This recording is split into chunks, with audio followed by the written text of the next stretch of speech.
Hai anak-anak Bunda, ketemu lagi dengan Bunda Yuni. Tetap di tematik, kali ini kita akan belajar di tema 2, bermain di lingkunganku. Nah, untuk subtema kali ini kita akan belajar di subtema 4, bermain di tempat wisata. Oke, kita belajar bersama ya. Pelajaran pertama kita akan belajar tentang menceritakan gambar tentang keberagaman benda. Apa aja itu? Yuk, kita lanjutkan. Di sini kita akan menyebutkan isi teks dan makna kosakata tentang keberagaman benda. Kamu dapat membuat cerita tentang keberagaman benda dengan mengamati gambar yang disajikan. Ketika mengamati gambar, perhatikan hal-hal berikut ini. Yang pertama, benda yang dilihat. Ada ciri-ciri benda dan wujud benda, serta kegunaan benda. Lalu ceritakan dari hal-hal tersebut. Keberagaman benda juga dapat diketahui dari membaca teks percakapan dengan seksama. Dalam teks yang kita baca, biasanya kita menemukan tanda baca dan ejaan berupa tanda koma, titik, dan huruf kapital. Mari kita pelajari lebih lanjut ya anak-anak Bunda.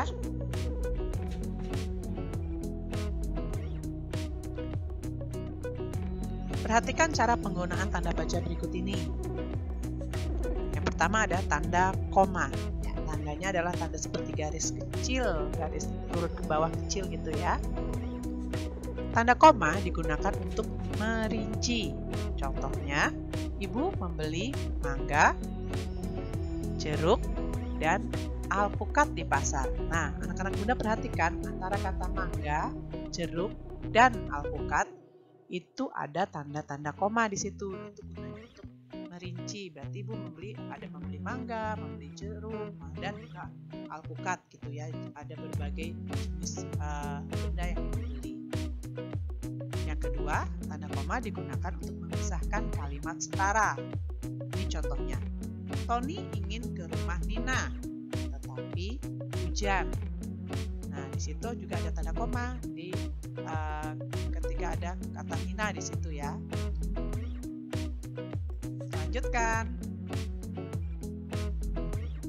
Ya, berikutnya ada tanda titik. Tanda titik digunakan untuk mengakhiri kalimat. Contohnya, hari sudah sore, waktunya pulang. Nah, di bagian akhir kalimat terdapat tanda titik. Tanda titik digunakan untuk menuliskan nilai uang. Ini contohnya, pensil yang dibeli Andi harganya Rp2.500. Nah, di situ antara angka 2 di bilangan di nominal 2.500 di angka 2 dan di antara angka 2 dan angka 5 itu terdapat tanda titiknya. Berarti 2 itu menyatakan ribuan dan selanjutnya 5 itu menyatakan bilangan ratusan ya. Kita belajar tentang huruf kapital. Apa itu huruf kapital? Pertama, huruf kapital untuk awal kalimat ya. Huruf kapital adalah huruf besar ya anak-anak. Contohnya, cuaca hari ini sangat cerah. Perhatikan huruf C-nya yang beri tanda kuning. Nah, huruf C pada kata cuaca itu menggunakan huruf kapital yaitu huruf besar. Yang kedua, huruf kapital untuk penulisan nama orang, hari, bulan, dan agama. Sangat penting ya. Untuk menuliskan nama orang, nama hari, dan nama bulan, juga nama agama, kita harus menggunakan huruf kapital yaitu huruf besar. Contohnya, bulan Maret lalu, Dimas dan Nina membeli buku. Perhatikan di kata M, D, dan N. Untuk kata Maret, Dimas dan Nina. Nah, itu Maret merupakan nama bulan. Dimas dan Nina merupakan nama orang. Jadi menggunakan huruf kapital atau huruf besar. Ya. Hari Minggu umat Kristen ke gereja. Nah, ini juga menandakan nama hari. Minggu untuk hari, M-nya huruf besar. Kristen untuk menyebutkan agama, K-nya huruf besar ya. Yuk kita lanjutkan ya.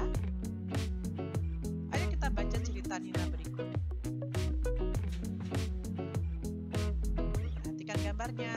Kita akan membaca ceritanya. Agrowisata. Nina dan teman-teman akan pergi berwisata.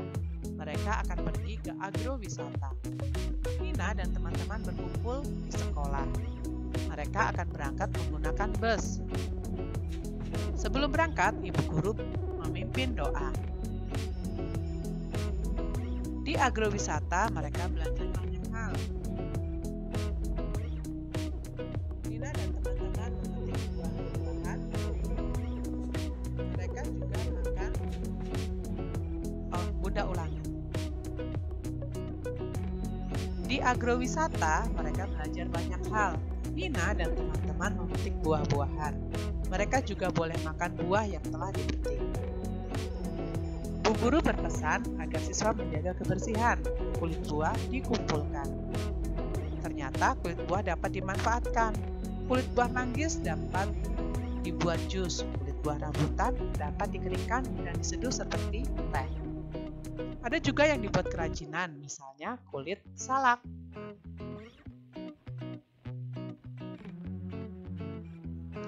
Yuk kita beri tanda centang pada pernyataan yang sesuai isi cerita tadi ya.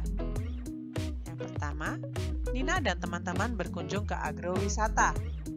Benar atau salah? Ya, benar. Yang kedua, Johnny memimpin doa sebelum berangkat. Oke, kita tidak memberi tanda centang ya, karena ini salah. Yang ketiga, Nina dan teman-teman boleh memetik buah. Benar atau salah? Oke, benar. Yang keempat, buah di sana tidak boleh dimakan. Apakah ini sesuai? Tidak sesuai. Yang kelima, Made bertugas mengumpulkan kulit buah. Apakah ini sesuai? Juga tidak sesuai. Wah, langsung ya. Kita lanjutkan. Ayo tuliskan benda-benda yang ada di dalam cerita. Di cerita tadi kita melihat banyak, bisa membaca banyak sekali benda ya. Yang pertama apa ya? Kita akan setelah itu kelompokkan dalam tabel berikut. Ya, kita lanjutkan. Ayo tuliskan benda-benda yang ada di dalam cerita. Setelah itu kelompokkan dalam tabel berikut. Ini adalah tabelnya. Ya. Ada nomor, nama benda, wujud padat, wujud cair, dan wujud gas. Yang pertama ada bus. Nama bendanya. Wujudnya apa bus? Ya, wujud padat. Yang kedua, udara di dalam bus. Wujudnya adalah gas. Buah manggis. Wujudnya adalah benda padat. Jus. Wujudnya adalah benda cair. Kulit salak. Wujudnya ada benda padat. Ya, ini tadi pengelompokan benda-benda yang ada di dalam cerita ya.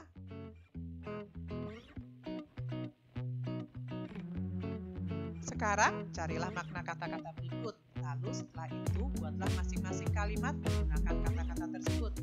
Yang pertama ada agrowisata.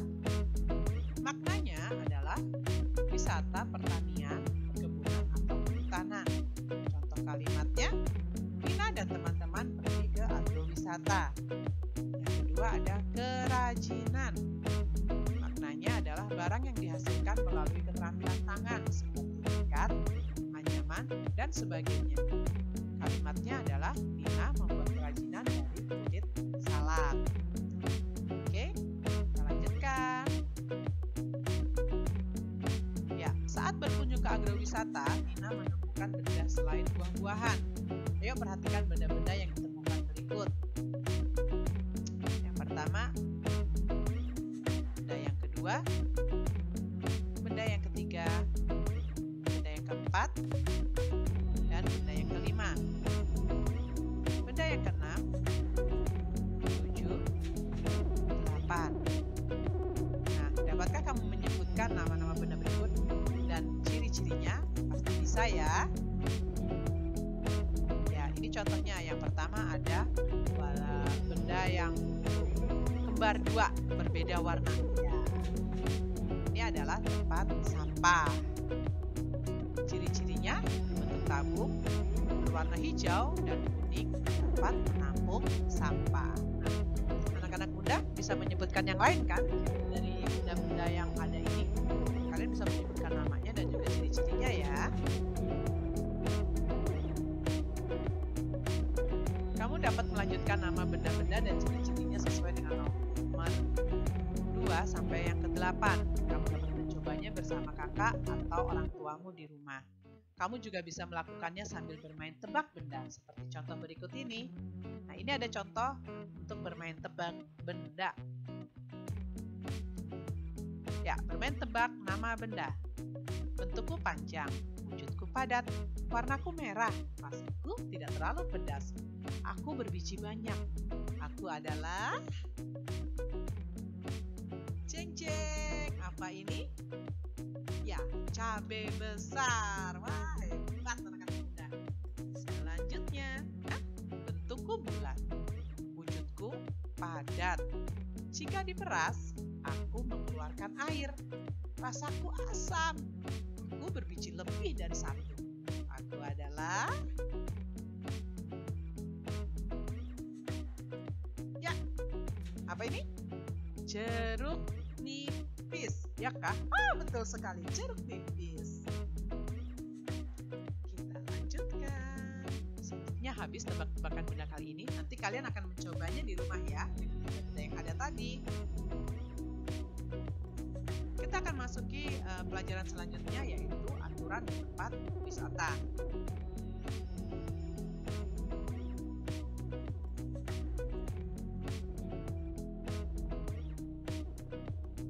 Ayo kita mengamati.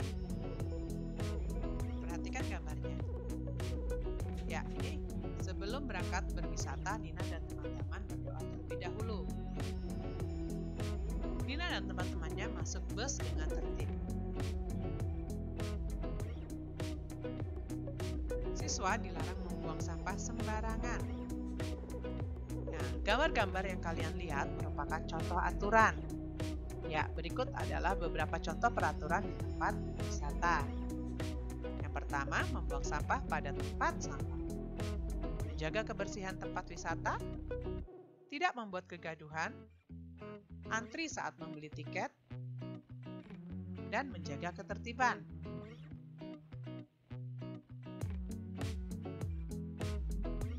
Contoh aturan di rumah yang sama dengan aturan di tempat wisata. Ya kah? Harusnya ada ya. Ya, perhatikan gambarnya. Yang pertama, menjaga kebersihan. Nah, di tempat wisata kita harus menjaga kebersihan. Begitu juga dengan di rumah, pastinya kita juga diwajibkan untuk menjaga kebersihan ya. Tidak hanya di rumah sebenarnya, dimanapun kita berada, kita juga wajib menjaga kebersihan. Membuang sampah di tempat sampah. Ya, benar sekali. Di tempat wisata dan juga di rumah kita juga harus tetap membuang sampah pada tempatnya, tidak membuang sampah secara sembarangan.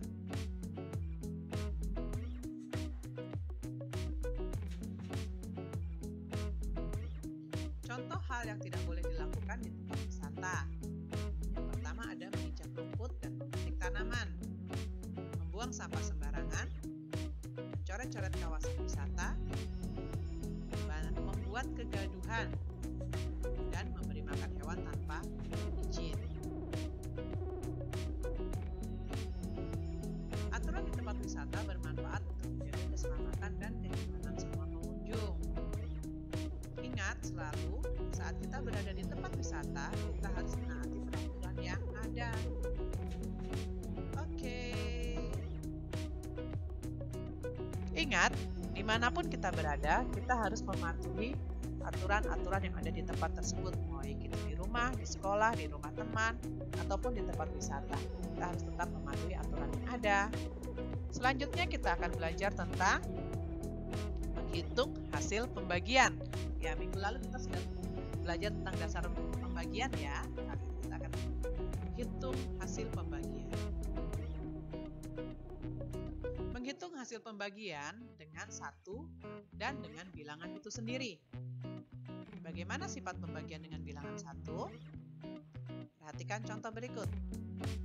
4 dibagi 1 sama dengan 4 dikurang 1 dikurang 1 dikurang 1 dikurang 1 sama dengan 0.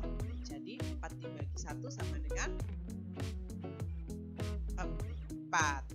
Ada 4 kali angka 1, pengurangan ada 4 kali pengurangan angka 1 sampai habis. Jadi 4 dibagi 1 hasilnya adalah 4. Ya, ada 4 kali pengurangan sampai dengan 0. Jika satu bilangan dibagi 1, hasilnya adalah bilangan itu sendiri. 4 dibagi 4. 4 dikurang 4 sama dengan 0. Jadi 4 dibagi 4 adalah 1. Ada 1 kali pengurangan sampai dengan angka 0. Jika satu bilangan dibagi dengan bilangan itu sendiri, hasilnya adalah 1.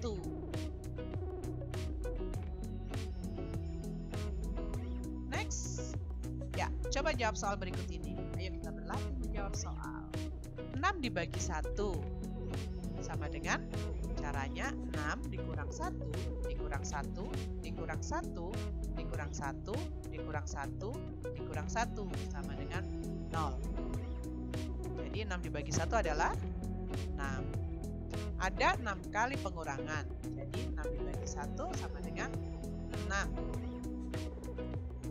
8 dibagi 1 sama dengan 8. 5 dibagi 5 sama dengan, ini caranya 5 dikurang 5 sama dengan 0. Jadi 5 dibagi 5 itu 1. Ada 1 kali pengurangan. Jadi 5 dibagi 5 adalah 1. 3 dibagi 3 sama dengan 1. Oke, next. Banyak permasalahan dalam kehidupan sehari-hari yang berkaitan dengan pembagian. Contohnya, pada saat berwisata ke Gunung Bintang, jumlah siswa dan guru ada 40 orang. Mereka akan dibagi ke dalam 5 mobil sama banyak. Berapa banyak penumpang di setiap mobil? Mari kita hitung. Ini penyelesaiannya. Banyaknya penumpang sama dengan 40. Banyaknya mobil sama dengan 5. Banyak penumpang di setiap mobil sama dengan 40 dibagi 5 sama dengan 8. Jadi banyak penumpang di setiap mobil adalah 8 orang. Ya, lanjut. Menghitung hasil pembagian 3 bilangan. Pembagian 3 bilangan dapat dilakukan secara berurutan. Contohnya, Bu Guru membagikan 20 buku kepada 5 kelompok siswa. Tiap kelompok terdiri dari 2 siswa. Berapa banyak buku yang diterima tiap siswa? Ini penyelesaiannya. Ya, 20 dibagi 5 dibagi 2 sama dengan, nah kita hitung dulu ya, 20 dibagi 5 sama dengan 4.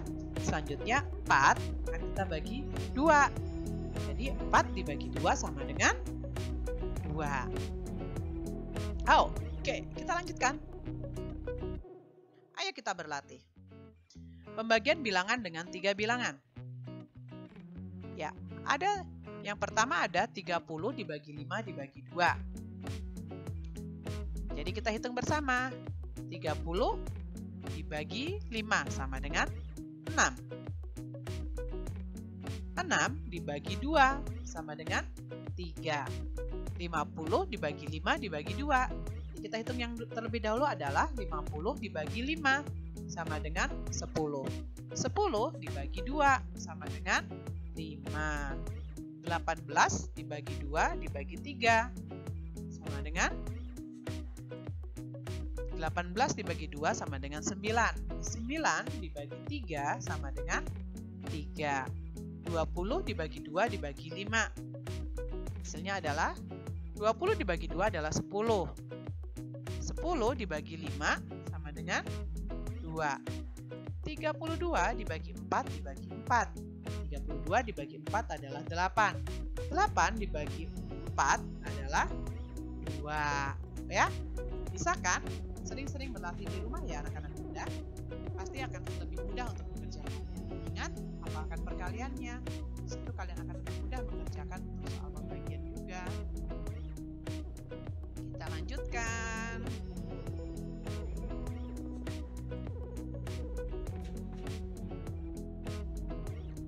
Ya, kita akan belajar tentang hiasan dari bahan alam. Apa itu? Sudah pernah belajar kan tentunya? Kita akan belajar lebih lanjut. Bahan alam yang dapat digunakan untuk membuat prakarya. Contohnya adalah daun pisang atau daun saja. Yang kedua ada cangkang telur. Yang ketiga ada pasir dan kulit kerang. Yang keempat, ranting. Yang kelima ada biji-bijian. Nah, kita akan mencari tahu lebih banyak ya, hiasan apa saja yang bisa digunakan atau bisa dibuat dengan bahan-bahan alam berikut ini ya.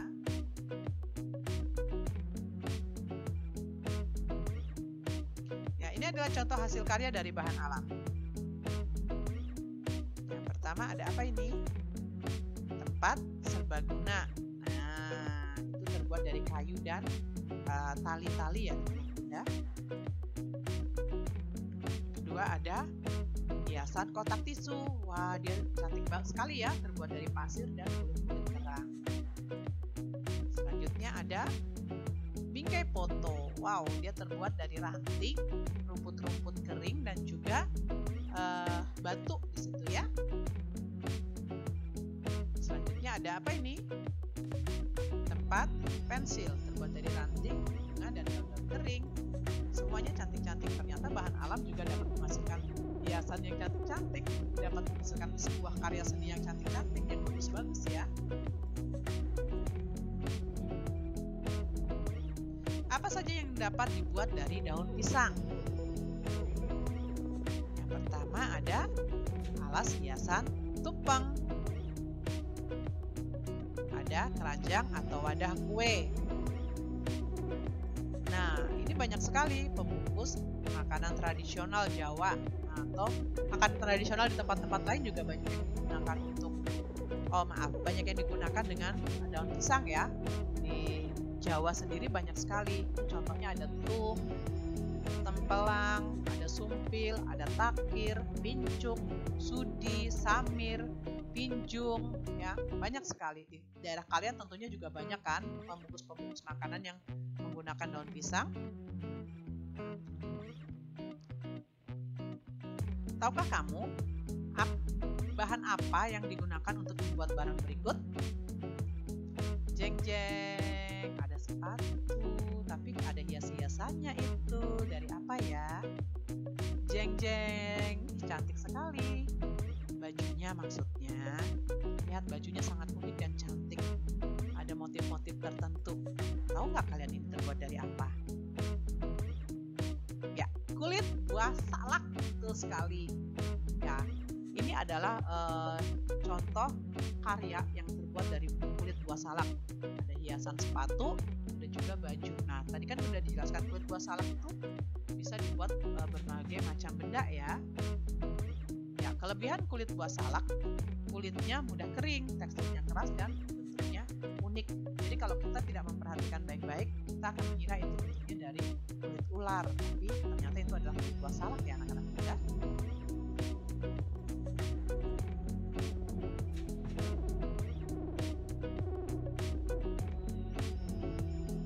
Contoh bahan bekas untuk membuat prakarya.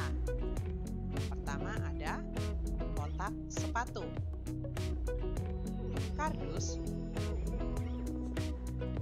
dan botol bekas minuman. Ada kaleng.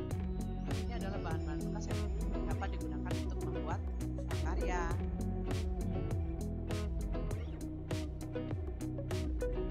Ini juga ada sendok plastik, ada stik es krim, dan apa ini? Ya, sedotan. Nah, semuanya ada dapat menghasilkan sebuah karya yang cantik, yang unik, dan juga yang indah-indah tentunya. Langkah-langkah membuat tempat pensil dari barang bekas dihiasi biji-bijian. Ini dia. Yang pertama, lapisi bagian luar kaleng dengan kertas HVS. Gambar permukaan kertas sesuai seleramu. Olesilah kertas berpola dengan lem. Tempellah biji-bijian pada gambar. Tempat pensilmu sudah jadi. Nah, cantik sekali ya. Di situ ada motif bunga, ada biji jagung, ada ketumbar, ada kacang hijau yang digunakan, gitu ya. 6. Letakkan pensil dan alat tulis lainnya di tempat pensilmu. Ini adalah contoh tempat pensil dari barang bekas dan dihiasi dengan biji-bijian. Alat dan bahannya apa-apa saja? Yang pertama ada kaleng bekas, lem, gunting, kertas HVS, dan tentunya biji-bijian. Ya, kalian jika mau memanfaatkan barang-barang bekas dapat digunakan menjadi tempat-tempat yang sangat bermanfaat ya.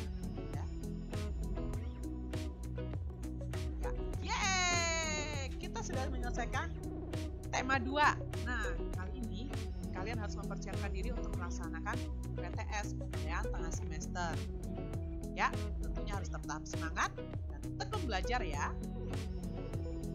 Sampai jumpa di pembelajaran selanjutnya. Bye-bye.